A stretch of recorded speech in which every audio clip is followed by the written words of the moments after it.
Ada begitu banyak orang dapat sampai sukses melalui pekerjaan mereka karena didukung oleh public speaking.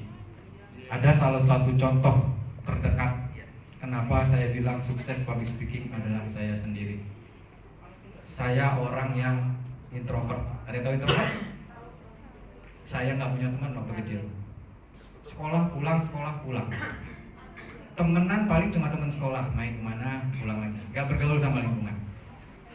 Tapi saat ini saya bisa berdiri di sini adalah karena public speaking. Waktu itu saya cuma dikasih kesempatan untuk ngomong, karena saya waktu itu punya trauma. Mungkin di sini ada yang punya trauma ya. Trauma public speaking waktu kecil SD, diketawain orang, tawain temennya, diledek-ledekin, pernah ya. Dan sampai sekarang saya mau ngomong takut. Pernah? Nah itu, trauma itu yang saya pakai. Saya takut salah. Saya takut diketawain orang.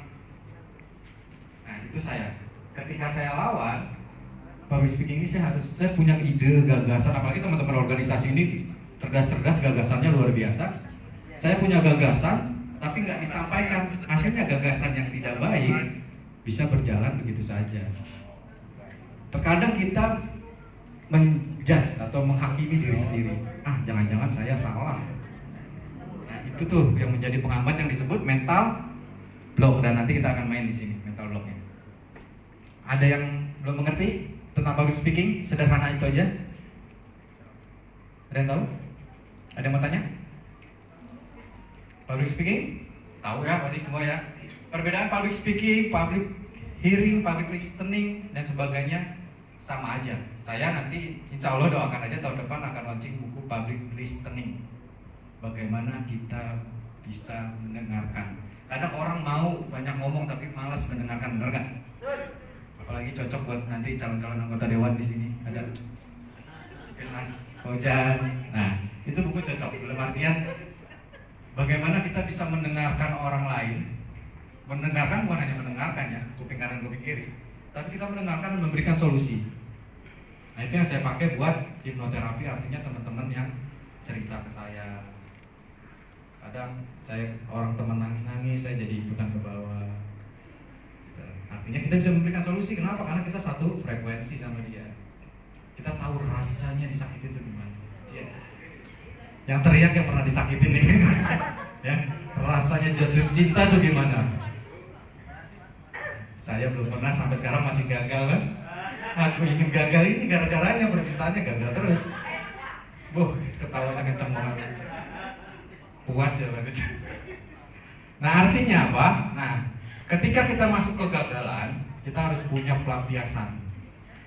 Saya tidak menyalahkan teman-teman nyari pelampiasan, tapi pelampiasannya yang positif. Saya pelampiasannya apa? Ya saya baca buku, belajar bergaul sama teman. Ketika gagal dalam percintaan, bagaimana saya melampiaskannya ya? Saya dengan mencari buku, belajar, baca dan sebagainya. Banyak yang melampiaskan ke karaoke. Saya juga pernah, Mas. Jadi kita terbuka ya, terbuka aja sih. Fair. Ada yang melampiaskan ke makan. Sini siapa yang melampiaskan ke makan ketika galau? Monggo, terserah, asal yang penting jangan merugikan orang lain dan jangan merugikan masa depan Anda. Itu aja, terserah. Ketika mau karaoke sehari aja, jangan keterusan, kalau enakan bisa jangan terusan. Makan secukupnya, gitu. Oke? Nah, saya dalam agama saya pakai pegang ini untuk public speaking adalah sampaikanlah dariku meskipun satu ayat. Nah ini yang selalu saya pegang. Apapun itu, ketika saya di forum, ketika saya di kelas, ketika saya dimanapun, ketika menurut saya benar, saya sampaikan. Bicara benar dan salah, itu persepsi masing-masing. Apapun itu sampaikan. Kalau menurut kita benar, menurut orang lain salah, itu haknya dia. Anda tidak bisa mengcounter haknya dia. Kalau dalam politik disebutnya argumentasi. Bagaimana mempertahankan argumentasi. Nah ini yang saya pegang. Kalau saya merasa benar, yang saya pegang adalah ini. Sampaikan aja, bicara benar salah nanti biar orang lain yang mulai.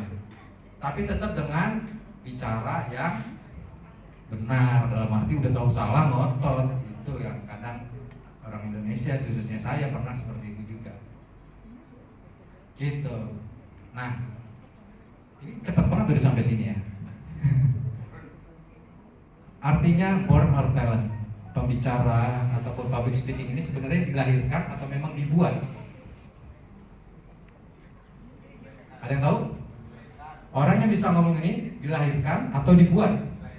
Dilahirkan. Dibuat. Dibuat. Dibuat. Dilahirkan terus dibuat. Nyari aman. Nyari aman nih.